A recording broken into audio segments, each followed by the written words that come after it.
Boa tarde, pessoal. Espero que esteja todo mundo agora já recuperado do almoço.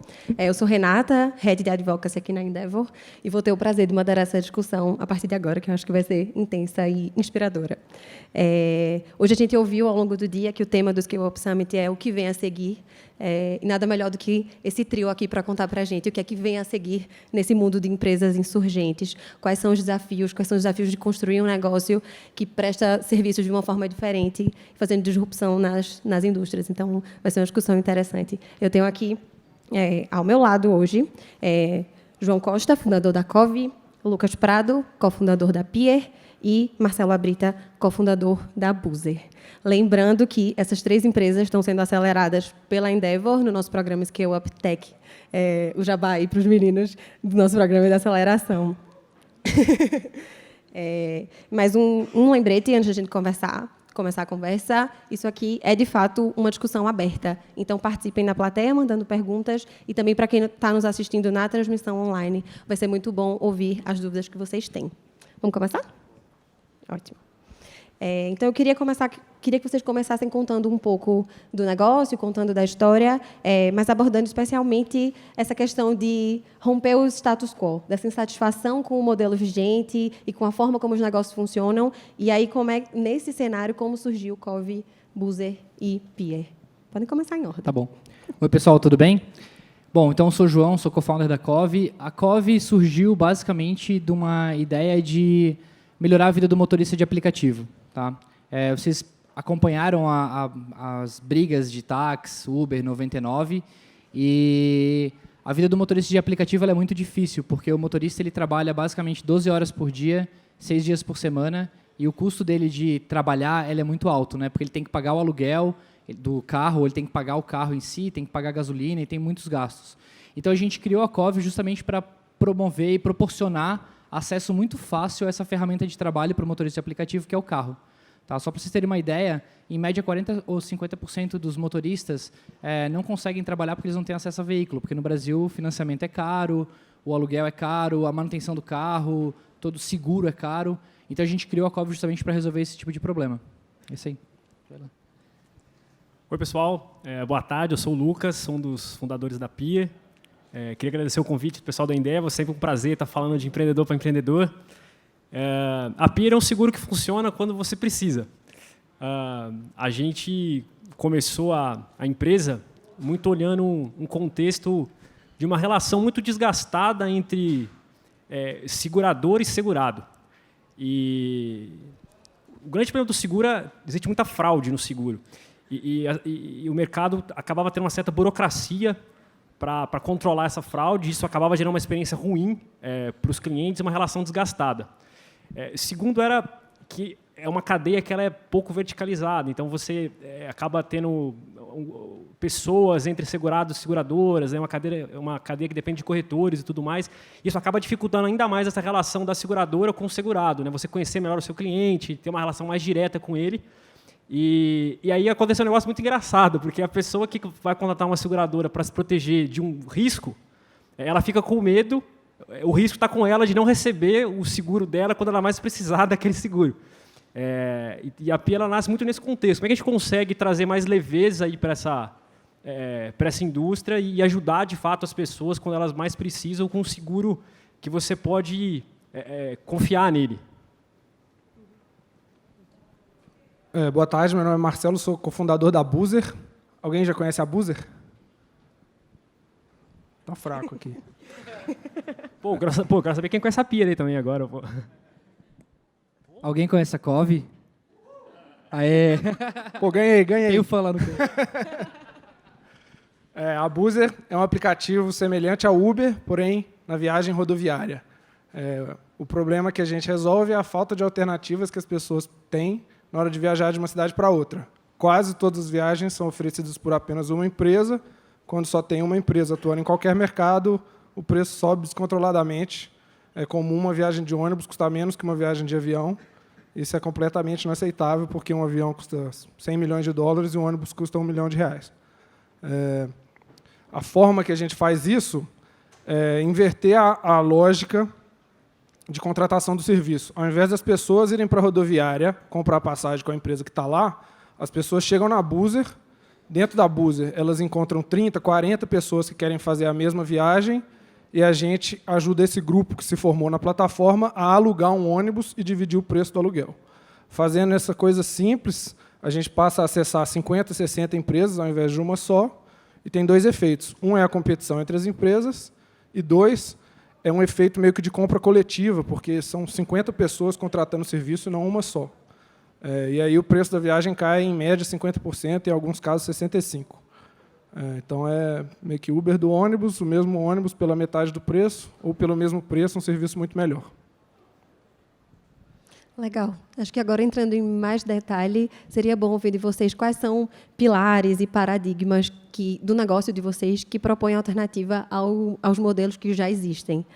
Explicando um pouco mais, vocês já falaram um pouco, mas acho que seria legal detalhar. Tá bom.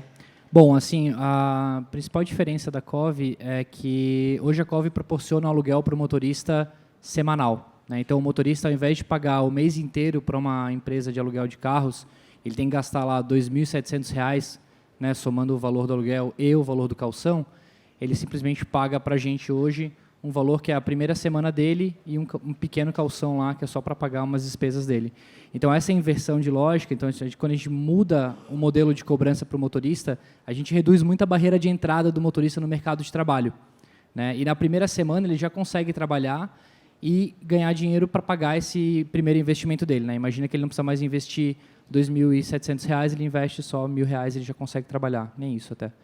E outro ponto que a gente faz é, a gente não usa os métodos tradicionais de verificação de veracidade do motorista, né? A gente não usa, por exemplo, o Serasa para fazer uma validação do motorista. Então, o motorista está devendo R$ 100 de conta de luz, a gente não vai bloquear esse motorista como as empresas tradicionais fazem. A gente usa muita tecnologia e a gente monitora comportamento de direção do motorista e histórico nos aplicativos para permitir o acesso. Então, a gente quer realmente dar a ferramenta de trabalho para a pessoa que está trabalhando, né? Então, a gente consegue, com essa tecnologia que a gente desenvolveu, basicamente dar acesso a quem quer trabalhar e tirar as pessoas que querem usar o carro para fazer qualquer outra coisa, né? A gente já teve vários casos bizarros aí.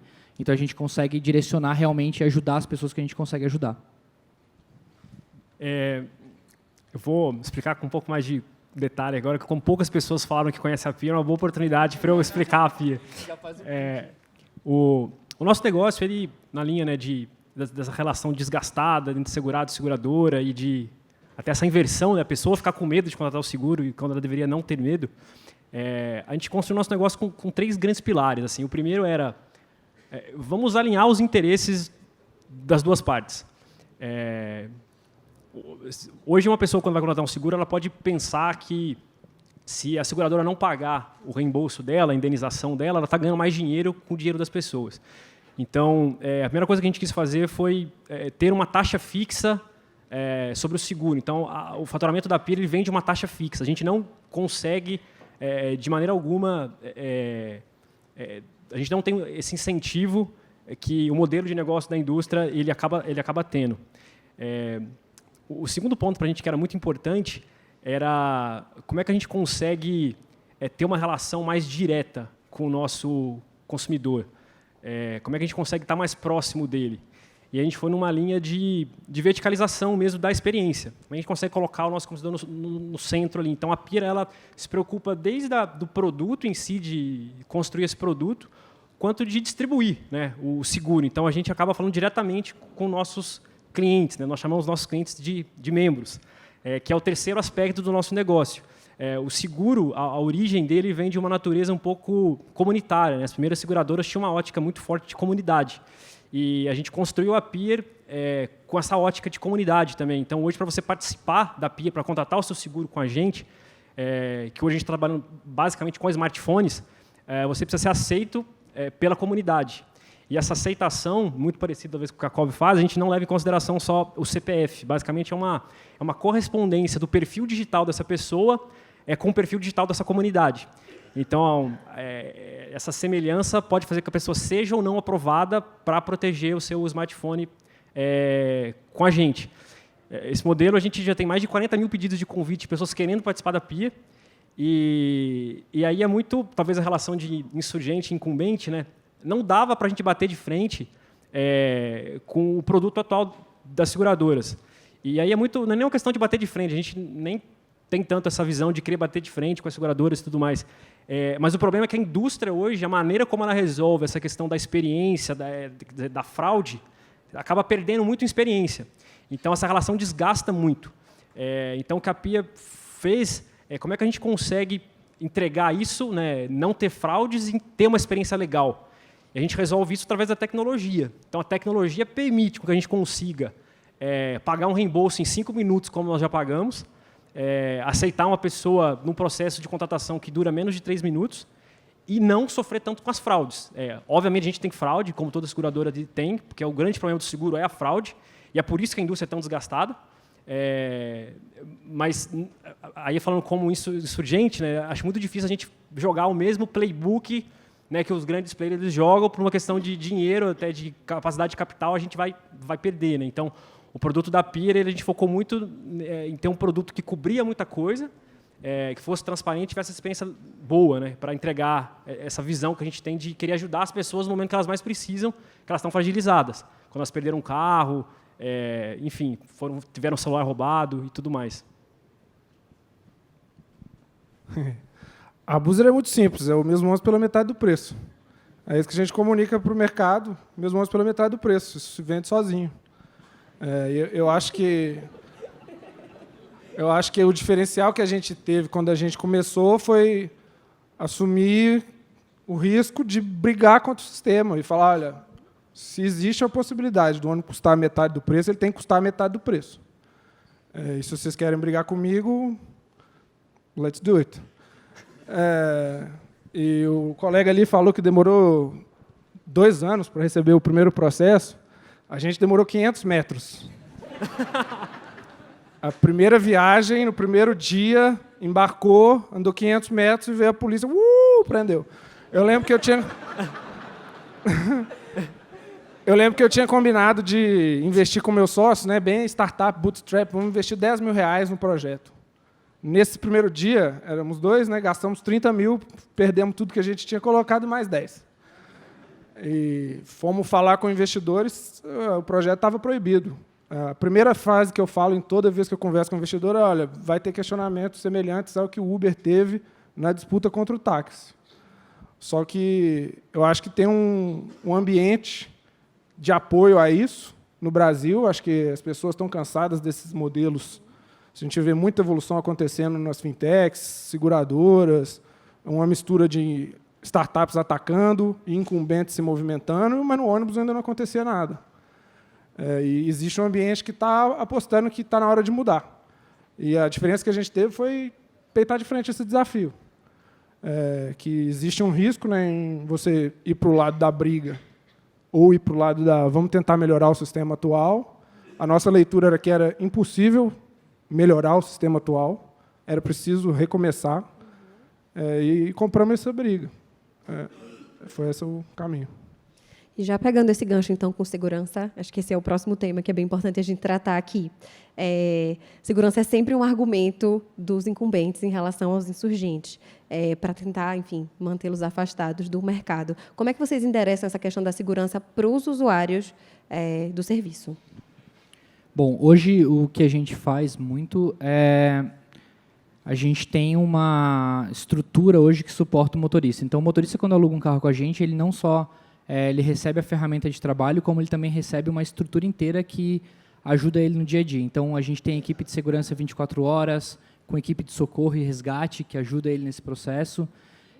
A gente tem sistemas inteligentes, a gente tem a IoT dentro dos nossos veículos, que detecta a colisão do veículo. A gente consegue fazer, inclusive, replay de batida quando isso acontece, para ajudar ele, inclusive, nesse processo de sinistro, né, de notificar, ou até a gente saber, por exemplo, se a gente tem que mandar uma ambulância para lá ou uma equipe só para ajudar o cara a pegar o carro. Para alguns casos, a gente também fornece carro reserva para ajudar o motorista a reduzir esse tempo, né, que ele está sem o instrumento de trabalho dele. Assim, a gente não sofre hoje esse discurso de que o nosso serviço não é seguro, né, porque a gente presta um serviço muito próximo das empresas que hoje já estão no mercado, mas o que a gente faz é criar essa rede de suporte em volta do motorista e eles percebem esse valor, né? Eles percebem que eu não só joguei um carro lá para ele e simplesmente ele tá, Deus dará, se ele bater o carro ele está ferrado, que ele vai pagar R$4.000 de sinistro, ele sabe que tem toda uma equipe por trás que vai ajudar ele, sabe? Então a gente investe muito em tecnologia para justamente dar esse conforto para o motorista e suportar também o nosso crescimento, né? A gente está crescendo muito acelerado e isso exige que a gente tenha cada vez mais tecnologia para suportar essa operação. Então a gente acaba trabalhando muito nesse quesito para conseguir oferecer um bom serviço, assim.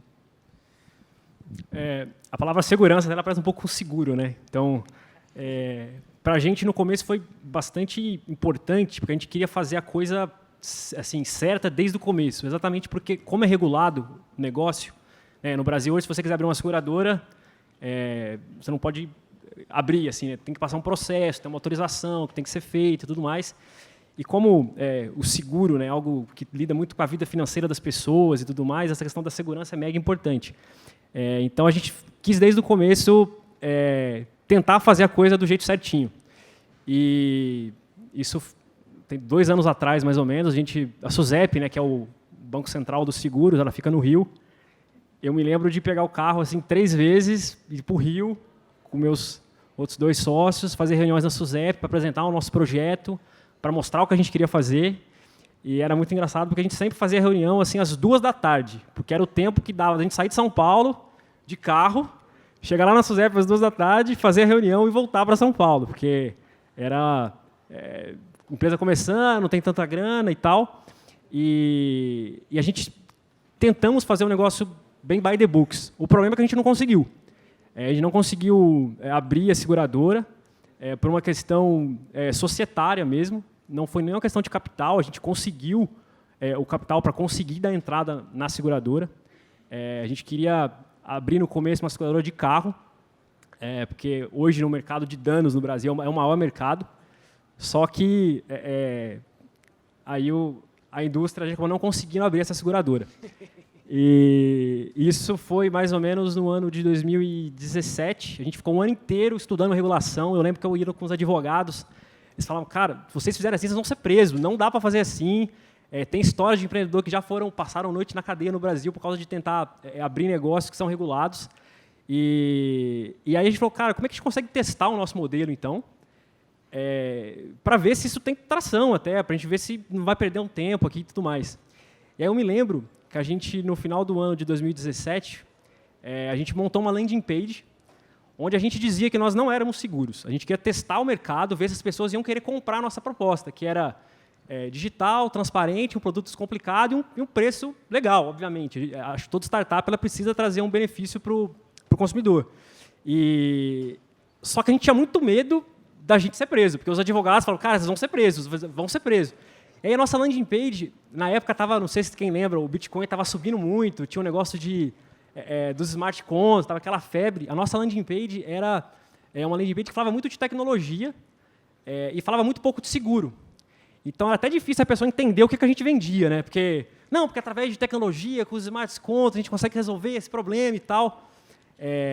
E eu me lembro que depois dos nossos amigos, assim, né, sempre são os amigos que começam comprando e tal, teve um cara que veio através do nosso blog e comprou o nosso produto. Quando ele comprou, eu falei, e na época era um cliente que aparecia por dia, assim, então eu estava olhando lá no Analytics, eu falei, cara, esse cara vai pagar.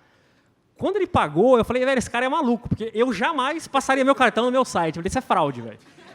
E quando esse cara pagou, eu falei, cara, acho que tem alguma coisa aqui, né? Estamos conversando aqui, acho que faz sentido. E daí a Pia ela funcionou durante 9 meses, praticamente, nesse conceito de projeto piloto. A gente dizia para as pessoas que nós não éramos seguradora, a gente foi melhorando essa comunicação com bastante advogado, vou mexer isso aqui, vou mexer ali, sempre com aquele medo de dar alguma coisa ruim. E no começo era muito comum as pessoas comprarem nossa proteção, porque não era seguro na época, e falar, cara, vocês existem mesmo? Tipo, qual o CNPJ de vocês? Nossa, a gente passou por isso também, cara. Era muito frequente essa pergunta. E eu me lembro, porque na época nós éramos 5 pessoas e eu ficava muito no chat com os clientes, né, no atendimento. E era, vocês são confiáveis, vocês não estão no Reclame Aqui, a página do Facebook de vocês não existe. Então, essa barreira, como é que a gente venceu? A gente não conseguia, de novo, competir como os grandes players fazem, mídia, seguir no mesmo caminho que eles fazem, você vai perder, porque você tem menos dinheiro. Então, o que a gente começou a fazer é mostrar para as pessoas, de fato, o que a gente fazia, que era pagar reembolso muito rápido. O nosso recorde de pagamento é um reembolso de 5 minutos. O cara mandou documentação, em 5 minutos o dinheiro estava na conta dele. E foi até engraçado que ele entrou no chat para perguntar, falou, pô, você já olhou sua conta? Né? O reembolso estava na conta do cara, caramba! E tal. Então, isso gerou muita credibilidade para a gente no começo. E eu acho que a grande questão para você vencer esse argumento da segurança, porque acho que sempre vão te falar que você é menor, que você não tem condição, que o teu produto não dá garantia, mas é mostrar, de fato, para o que você vê ao mundo, que é entregar um serviço que é melhor. E acho que a gente venceu essa insegurança muito assim no começo. E aí, no final do ano passado para cá, a gente, de fato, regularizou a operação certinha, isso deu mais segurança para a gente. Mas, no começo, a gente usava muito os nossos cases para gerar essa confiança. Só rapidão antes, deixa eu completar, tem uma história engraçada que a gente começou alugando na primeira sede, né? A sede era uma garagem, assim, literalmente, e a gente botou os carros na rua para começar a entregar. E foi muito engraçado que no dia anterior, todos os motoristas que alugaram com a gente, eles foram visitar a gente para ver se a gente realmente existia e ver se o carro estava lá. Aí ele falou, não, realmente o carro está aqui. Ele falou, cara, mas você vai pegar o carro amanhã. Ele, não, só queria ver se vocês existiam, estou feliz então. E no outro dia eles foram lá e pegaram o carro. E aí começou a divulgação boca a boca. Assim, então, eu sei bem como é que é esse processo aí, que é difícil esse início. Com a gente, o argumento da segurança é um dos principais que é utilizado pelos incumbentes para dizer que a gente é um pirata. E a gente enfrentou muito esse desafio com o consumidor também, porque eles estavam tão ancorados num preço que era o dobro do que poderia ser, que ele viu o nosso preço e falou, não é possível, isso vai ser um pau velho, se eu embarcar no ônibus eu não chego no destino. Frequentemente, nas primeiras viagens, ia a família inteira, porque o pai queria ver o ônibus para ver se deixava o filho embarcar. Mas o fato é que o nosso modelo é parecido com o Uber do ônibus na Audácia, no Sonho Grande, mas as empresas que trabalham com a gente também trabalham dentro de um setor regulado, são empresas de décadas, então elas estão fazendo viagem de Romeiro para Aparecida, turismo para Bahia, viagem de compras, etc., tudo dentro de um ambiente bastante regulado. Então, os veículos são inspecionados, os motoristas fazem exame toxicológico regularmente, a gente instalou o nosso próprio GPS em toda a frota, sensor de proximidade com o carro da frente. Então, tudo que é possível fazer para colocar segurança, a gente faz, até um pouco mais do que os incumbentes. E, aos poucos, isso também foi ficando claro. E aí a gente foi superando, mas é normal aparecerem os argumentos falaciosos ali para defenderem as reservas de mercado que foram criadas ao longo dos anos. E eu entendo que é parte do nosso trabalho deixar claro, com transparência, que esse ponto é sensível, então eu vou endereçar também. Mas o que é falso é que é necessário você criar um monopólio entre a conexão entre duas cidades para que o serviço seja seguro. Se fosse assim, só tinha uma empresa fazendo Rio-São Paulo de avião. É a mesma coisa. Por que só tem uma ou duas fazendo Rio-São Paulo de ônibus? Não pode ser. Então, vamos para a pergunta que não quer calar. Como é que vocês fazem para lidar com questões regulatórias, para que elas não inviabilizem o negócio? Se o Marcelo quiser começar, não sei. Mas então, a gente deve ter uns 20 processos abertos contra nós em jurisdições diversas. Nunca imaginei que isso ia acontecer na minha vida, mas estou envolvido num caso no Supremo Federal. Quantos anos você tem? Hã? Quantos anos você tem? 34. Outro dia saiu lá Raquel Dodge, acho que no penúltimo dia dela, soltou um pronunciamento falando que, na opinião do Ministério Público, o abuso era legal. A Advocacia Geral da União, que na teoria tinha que estar defendendo o órgão regulador que nos processa, falou que a gente é legal. Então, é um mix de... A gente vai colecionando vitórias, de vez em quando perde uma coisinha ou outra aqui, mas, no geral, temos ganhado. E a nossa postura, como desde o início a gente entendia que o modelo estava estruturalmente errado, é fazer o certo e discutir o modelo. E, como eu falei, eu acho que há um espaço muito grande para esse tipo de atitude no Brasil. Eu gosto de dar exemplo, por exemplo, do casamento homossexual. Antigamente era proibido. Por que ficou legal? Porque os homossexuais insistiram em se casar. Se ninguém tivesse protestado contra uma regulação errada, ela nunca ia ter mudado. O caso do Uber, mais recentemente, que é vinculado aí ao transporte também. E se você pega assim, as leis, elas têm uma hierarquia, e geralmente essas coisinhas que criam as reservas estão ali no baixo nível da lei. Entendeu? A Constituição é muito clara quanto à liberdade de iniciativa e coisas que você pode usar para falar, olha, essa norma aqui que eles inventaram está interferindo negativamente no mercado, as pessoas estão pagando o dobro. E é isso que a gente faz. O nosso seed round estava no pitch. Eu vou pegar o seu dinheiro e vou gastar 80% com o advogado. E como eu falei, existe um ambiente que está disposto a apostar nisso, porque o problema é grave. As pessoas estão pagando o dobro, o mercado é grande o suficiente e vamos tentar, pelo menos, resolver. Quem segue? A gente, quando fomos na SUSEP a primeira vez, para entender, né, se seria possível ou não abrir a seguradora e tudo mais, e foi até engraçado, porque os funcionários lá da SUSEP que estavam com a gente, né, já conheciam a gente, porque a gente ia lá quase todo mês conversar, ver como é que vai abrir, e eles falavam, eu concordo com vocês, mas eu não posso permitir isso, porque eu estaria não fazendo a minha função de funcionário público aqui, que é cumprir a lei. Muito embora eu concorde com 100% que estão falando que tem que abrir, que tem que ficar mais fácil a lei e tudo mais, tem que ficar mais claro. Então, o que a gente fez foi, como é que a gente consegue entregar o que a gente quer com a lei atual? Assim, se é que seria possível. Então, a gente trabalhou, assim como a BUS, a gente gastou bastante dinheiro com advogado. Eu me lembro que a primeira rodada que a gente fez, que foi um amigo, né, o Family and Friends and Fools lá, né, e a gente gastou metade desse negócio tentando abrir a seguradora, pagando advogado, atuário. E o grande aprendizado que saiu desse negócio foi que não daria tempo da gente fazer o que a gente queria fazer, tentando bater de frente com a regulação da maneira como ela estava. A primeira lei de seguros do Brasil, para vocês terem uma ideia, ela foi assinada por Castelo Branco. Então, é muito antigo. Naquela época, o mundo era muito diferente do que é hoje. Não tem uma clareza muito grande do que é a venda digital. Isso está mudando agora. A Solange, que entrou na SUSEP agora, que veio da ANAC, está fazendo um trabalho muito bom. O mercado tem elogiado bastante. Só que a gente não tinha, naquela época, aquela SUSEP. A gente tinha uma outra SUSEP. Que estava tentando se modernizar também, mas estava bem mais atrás do que está hoje, né? E o que a gente fez foi começar a tentar procurar seguradoras que tivessem alinhadas com a nossa visão de que não é só mudar a distribuição do produto.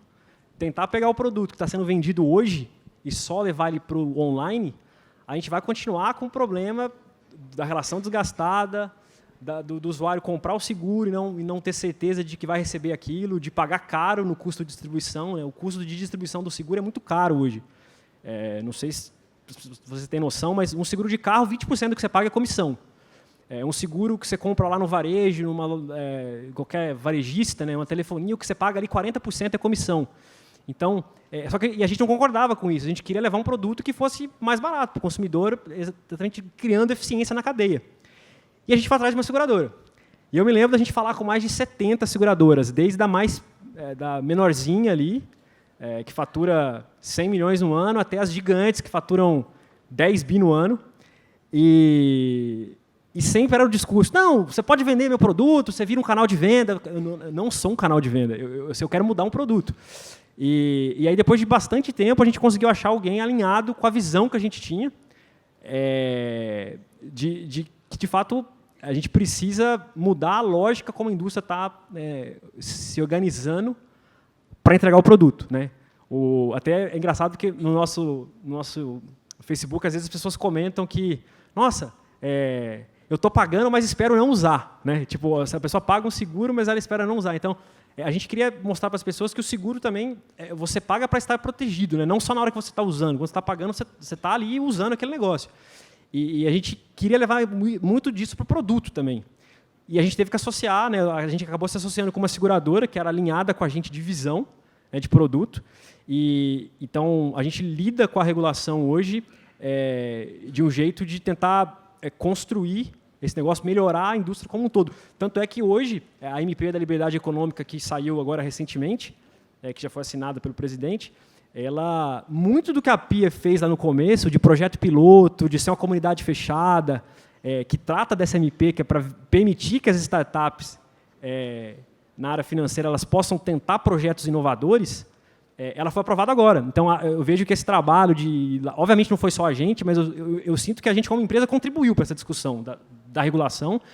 E a nossa visão é que tem que entrar mais gente mesmo, isso é bom para o consumidor.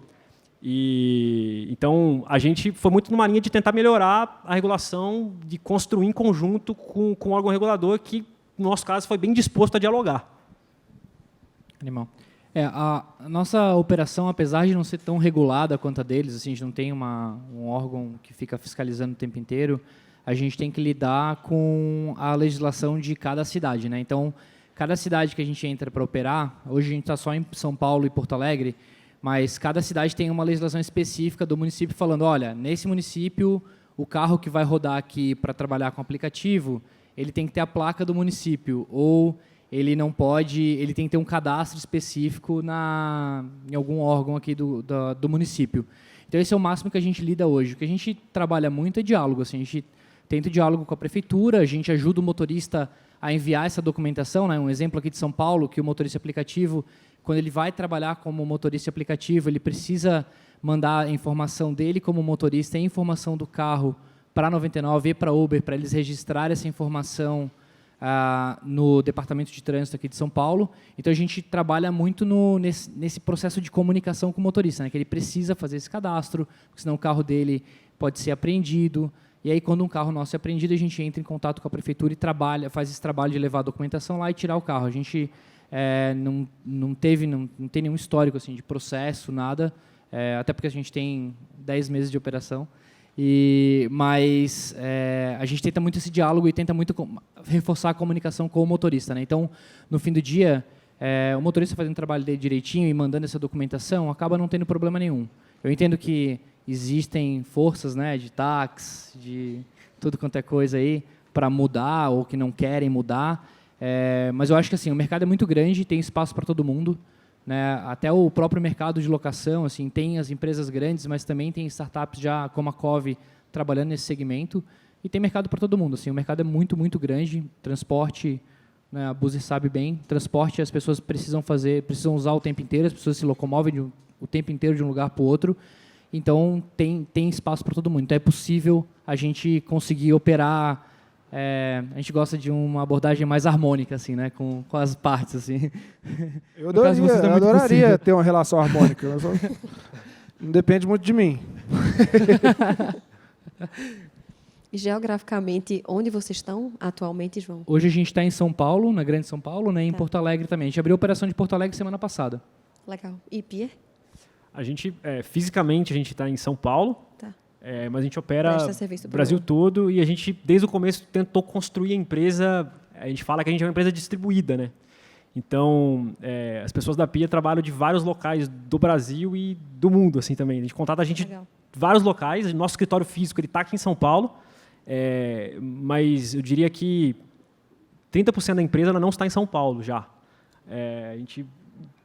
Desde o começo, a gente tentou criar uma empresa que pudesse permitir, né, acessar talentos de qualquer lugar do mundo e dar liberdade para as pessoas trabalharem de onde elas quisessem. Porque a gente acha que isso é para onde o mundo caminha como estilo de trabalho. Assim. Legal. E na Buzer? A Buzer tem serviço em 50 cidades, em todos os estados ao sul de Minas Gerais. E até o final de ano vamos ter serviço em literalmente todos os estados. Dessas 50 cidades vão subir para umas 200 daqui a pouco. A equipe fica entre São Paulo e São José dos Campos, mas também vai ter 5 ou 6 novos escritórios regionais pelo Brasil. Legal. É uma briga por estado. Então, porque é por agência, né? Eu falei que eu tenho 20 processos, né? Faltam só 5, que aí é igual o hora eu fecho o Brasil inteiro. Fecha o bingo ali, né? E essa questão do processo é interessante, porque interessante não, mas é curioso, eu acho, porque a Pia, no começo, a gente recebeu algumas notificações, né, tipo de, o que vocês estão fazendo, me explica, quero entender se é seguro mesmo e tudo mais. E é muito curioso, porque um consumidor, quando está com dúvida, né? O primeiro lugar que você vai é no Procon, né? E todas as notificações que chegavam para a Pia, elas chegavam via Ministério Público. Então, era um consumidor mega informado, assim, né? Porque ele sabia exatamente qual era a instância que ele tinha que reclamar para essa notificação chegar na gente diretamente. Curioso. Curioso, né? E aí, a gente, assim, várias... Aí tem que responder, tem que explicar e tudo mais. Então, você percebe que não é, assim, tanto a questão da... Assim, o órgão regulador, né? Tem uma lei, mas tem muito movimento ali de incumbentes mesmo para... não mudar esse status quo, né? É legal que eu tenho perguntas, Mudar mas dói. vocês já vão puxando todos os ganchos. Vocês iam falar? Não, eu ia falar que mudar dói, cara, faz parte. Ninguém Mudar gosta de dói, mudar. dói Dói, muito. dói. Então, pensando em mudança e na mudança que vocês estão trazendo, Marcos contou um pouco da experiência com a High Technologies. Seria legal que vocês contassem como é enfrentar o antagonismo dos players que estão aí no mercado, nos setores que vocês atuam. O que vocês já enfrentaram, Nossa. preveem que vão enfrentar? A gente não passou por isso ainda, tá? Para falar a verdade. Ainda bem. Mas, até porque eles são muito grandes. O que a gente passa é essa questão que eu estava comentando da questão da marca mesmo, né? Tipo, ninguém conhece a Cove, assim como conhece os outros players. Porque os outros players já estão com mídia, né? Tem propaganda na TV. Acho que quando você chega no momento e faz propaganda na TV, o negócio está animal, assim, já está bombando. O dia que eu tiver propaganda na TV, eu vou estar bem feliz. Mas no nosso caso, o que a gente trabalha muito é só a questão da imagem. A gente faz um bom serviço e foca muito em atender bem o motorista para justamente criar qualquer tipo de sentimento ruim com ele com relação à empresa. Então, a gente faz de tudo, inclusive um dos nossos valores da empresa é motorocentrismo, que a gente está lá justamente para ajudar ele no dia a dia dele, né? Agora, com relação aos grandes, a gente realmente não passou por isso, assim. Talvez porque a gente não está incomodando tanto ainda, né? Tipo, acho que a hora que incomodar mais, talvez passe. Essa pergunta é muito boa, porque nós na Pia, nós não somos contra a indústria, mas a gente é muito a favor do consumidor. Então, assim, se tem algo que não é a favor do consumidor, mas que é contra a indústria, a gente vai brigar por isso, porque o consumidor, no limite, é quem está comprando o serviço. Então, e a regulação, né, tanto a da SUSEP quanto do Banco Central, ela fala muito em proteger o consumidor, né? A coisa mais ampla que tem na legislação o órgão está aqui para fazer com que mais pessoas acessem o seguro e que proteja o consumidor de abusos, né? Então, na intenção, a regulação é muito boa. Obviamente que isso é um processo que vai sendo construído ao longo dos anos. E, como eu falei, a primeira lei de seguro é da época de Castelo Branco, né? Brasil, ditadura, 1960, 1970. A gente enfrentou algumas dificuldades no começo, muito por causa da maneira como a gente estava querendo verticalizar a experiência do seguro para ter mais controle do processo de compra do consumidor, né? Para que ele entendesse o produto. Por exemplo, o que era muito comum, que revoltava a gente. A pessoa vai lá, compra um seguro de celular no varejo, o vendedor não explica direito para ela como é que funciona aquele seguro, porque ele quer vender, né? Ele ganha 40% de comissão. Então, ele, cara, compra logo aí, não quero te explicar não, o cara vai lá e compra. Aí ele é roubado. Ele é roubado e ele descobre, no momento que ele vai receber o reembolso, que o seguro dele não cobre furto simples. Que, segundo as estatísticas do Portal da Transparência de São Paulo, 9 em cada 10 furtos de São Paulo são furtos simples, que é o furto que você não percebe que foi furtado, né? Não tem rompimento de barreiras, é a definição técnica dele. E aí o coitado que comprou o seguro lá fica puto da vida, né? Porque, eu comprei, paguei todo mês, pago caro, porque não é barato. Quando vai precisar usar o seguro, né? O seguro não funciona quando ele precisa. Por isso que eu falo que a Pia é o seguro que funciona quando você precisa, é simples assim. A gente falou, cara, não funciona esse produto. E aí a gente tentou dialogar com as seguradoras, levar um produto que cobrisse furto simples. E aí, as 70 seguradoras que nós falamos, vocês estão malucos, um produto que furto simples, mas aí as pessoas vão começar a usar o produto, mas é para usar o produto. Ou você quer só vender o seguro para não usar. Então, e aí, quando a gente começou a fazer isso, a gente começou a enfrentar, muito através de rede social, né, pessoas criticando a Pia, e a gente tentava mostrar o que a gente, de fato, acredita, né? Então, esse é o tipo de coisa que, assim, não é que a gente está batendo de frente. A gente está defendendo o consumidor, porque, assim, a gente está certo. Porque um produto que você vende para não ser utilizado, me desculpa, mas você está errado. Então, toda briga que é pró-consumidor, a gente compra. Por exemplo, o seguro mensal.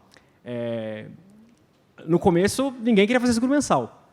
Não dá para fazer, porque o cara vai só comprar quando ele mais precisa, aí o mês que vem ele vai cancelar. E a nossa visão era, bom, a gente quer oferecer, porque a pessoa tem que ter liberdade de escolher o que ela quer. Se ela quer usar por um mês, ela vai usar por um mês. Então, a gente teve que fazer todo um produto, construir com a regulação, como é que a gente vai conseguir fazer uma policy que pode ser mensal, porque na regulação não está óbvio isso. Então, é todo um trabalho de construção, junto com o que, obviamente, toma tempo, recurso, desgasta muito. Mas a gente vai por esse caminho porque a gente não quer ter o tipo de argumento assim, a Pia está fazendo um negócio que não é legal. Né? E no mercado que você mexe muito com a vida financeira das pessoas, com dinheiro, isso é muito crítico. Então, a gente vai muito nesse caminho de ser muito comprar as brigas que os consumidores vão querer comprar e que não faz sentido no mercado, como essa questão do furto simples, por exemplo. Na Buzer, a gente adora brigar contra os incumbentes. Porque é o problema. Sinto muito. Criaram um monopólio que tem que acabar. Essa é a verdade. A gente é a mesma visão de pró-consumidor e disposição de enfrentar a briga. A senha do Wi-Fi da empresa é rodoviária nunca mais. Teve um período que a gente colocou essa senha no Wi-Fi de todos os ônibus, mas aí o pessoal achou um pouco demais e tirou. Então, é um dos valores. O cara falou também da época do textão. Se eu não for tampar o sol com a peneira, eu vou começar a falar umas coisas aqui que todo mundo já deve estar pensando na cabeça. O mercado é complicado. E a gente é uma empresa que está na trincheira, lutando pelo que o textão estaria dizendo. E é uma luta que merece ser lutada. E o custo dela são os advogados. A gente tem 24 pessoas na empresa e 20 advogados externos. Mas é uma luta que tem que ser lutada. Ponto final. A gente acha bom, sabe, é um dos valores da empresa ser a gente que está ali na ponta da lança promovendo a mudança. E, no nosso caso, já está muito claro que a mudança vai acontecer. Há um tempo atrás, eu estudei os mercados que promoveram mudanças recentemente, Alemanha, França, Itália, alguns países do leste europeu, a Inglaterra sempre foi o modelo correto, Estados Unidos também, mas, França, não dá para falar que a França é um mercado ultracapitalista, e lá tem um modelo regulatório muito mais aberto do que o Brasil. E aí eu escrevi umas cartinhas e saí mandando para entidades. Isso já apareceu em discurso em Câmara Estadual, sabe? Dá para ver que o cara leu ali a minha cartinha, de algum jeito chegou nele, e estão promovendo, falar, vamos ver o que esse cara está falando aqui, porque parece fazer sentido, não é possível que o troço tem que custar o dobro. O cara está conseguindo fazer a galera viajar pela metade. E está funcionando, então dá esperança. Você falou da senha do Wi-Fi, eu lembrei de uma história. É para contar a história aí, né? Então, a senha do nosso Wi-Fi também ela tem muito a ver com o nosso produto. A senha do nosso Wi-Fi é ser honesto vale a pena. E aí tem dois lados essa frase, né? O primeiro que, assim, essa questão do furto simples, tudo bem, está na regulação, está claro na policy que você está comprando e tudo mais. Mas, naquele momento ali, não dá para falar que aquele vendedor foi honesto, né? Tipo, ele omitiu uma informação. Então, tem tanto um lado de você ser honesto com o seu consumidor, o seu cliente, que nós na Pia chamamos de membros, quanto, ao mesmo tempo, a nossa grande missão como empresa também é tentar trazer uma relação mais leve com as pessoas, né? Não ser essa coisa desgastada, num seguro que ela pode confiar e que, ao mesmo tempo, as pessoas enxerguem também que ser honesto vale a pena, porque o seguro, por exemplo, tem muita fraude. 20% das indenizações pagas hoje no Brasil, a estimativa é que são fraudes. Então, essa reação da seguradora com a burocracia também, os caras são do mal, né?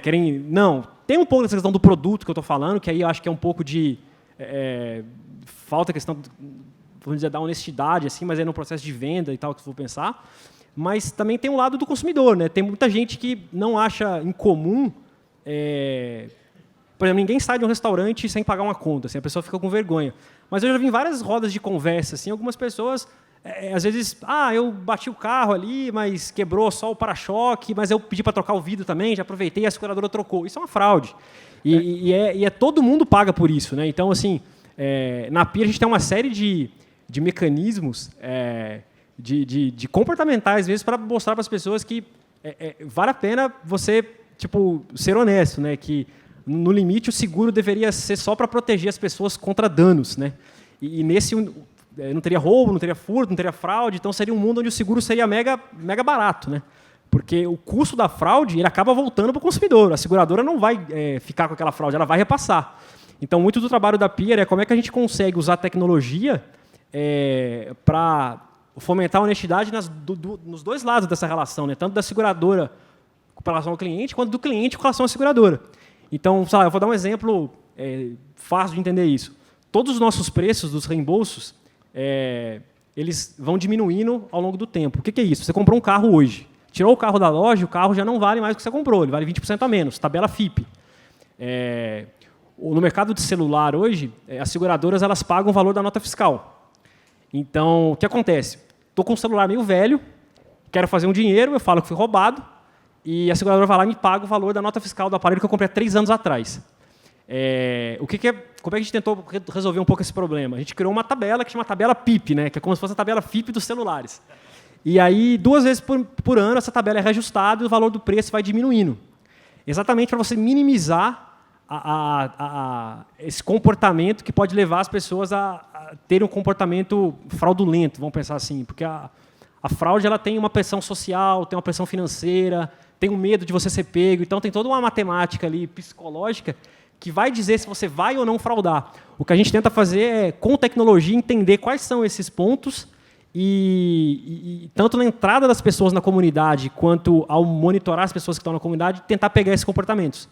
E por isso que o Wi-Fi do ser honesto vale a pena tem muito a ver com isso. É engraçado porque essas questões regulatórias, elas sempre têm um fundo de verdade, né? O ambiente do seguro dá para você entender a regulação.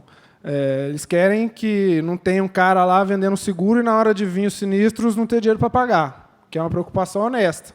No caso dos veículos, eles querem garantir a segurança, que é uma preocupação honesta. Mas aí o que acontece é que, ao longo do tempo, vão ocorrendo abusos regulatórios e vira a situação inversa. Porque, como ele falou, o pessoal está vendendo seguro legal, que é um golpe. É um golpe. Porque o cara não pode usar em 9 em cada 10 situações. Exatamente. Então, um negócio que foi criado para proteger virou uma forma de extorquir o consumidor. E se você pegar que a lei é muito antiga, né? A lei é antiga. Exato. Né? Então, como é que o órgão constrói a lei? Né? Ele pergunta para o player que está no mercado. Não vou dizer que as grandes seguradoras fazem as leis, mas lá em 1960, quando começou a regulação do seguro no Brasil, né? A Sul América chegou no Brasil na época de Dom Pedro, né? A Sul América chegou. Então, é um mercado muito antigo. Então, assim, e é natural, né? Por exemplo, a Associação Brasileira de Startup, né? Ela conversa com as startups para fazer regulação, e é natural que isso aconteça. O problema é que os grandes players acabam tendo exigências, né, que acabam ficando na lei, que hoje, para uma pessoa entrar, é praticamente impossível. Para abrir uma seguradora no Brasil, você precisa de 15 milhões de reais. Tipo, na conta bancária, tem que ser dinheiro seu. Como é que você faz isso? É impossível de você conseguir. A não ser que você já nasça rico, né, milionário, na conta, você começa, que não foi o nosso caso. Então, acho que a regulação ela tem esse problema. Por isso que essa MP da liberdade econômica ela é muito boa, porque ela permite que as empresas que estão começando agora não passem pelas mesmas exigências das grandes empresas, porque não faz sentido você exigir um capital da empresa que vai emitir uma apólice, ela ter 15 milhões na conta, não faz o menor sentido. E a gente precisava de cumprir isso no começo. Legal. A gente tem um pouco menos do que está aparecendo ali, 1 minuto. Então, eu queria só fazer um pedido para vocês de uma mensagem de encerramento. O que é que vocês queriam deixar como insurgentes para esse público que está assistindo aqui e nos assistindo na transmissão online? O Brasil não é para amadores.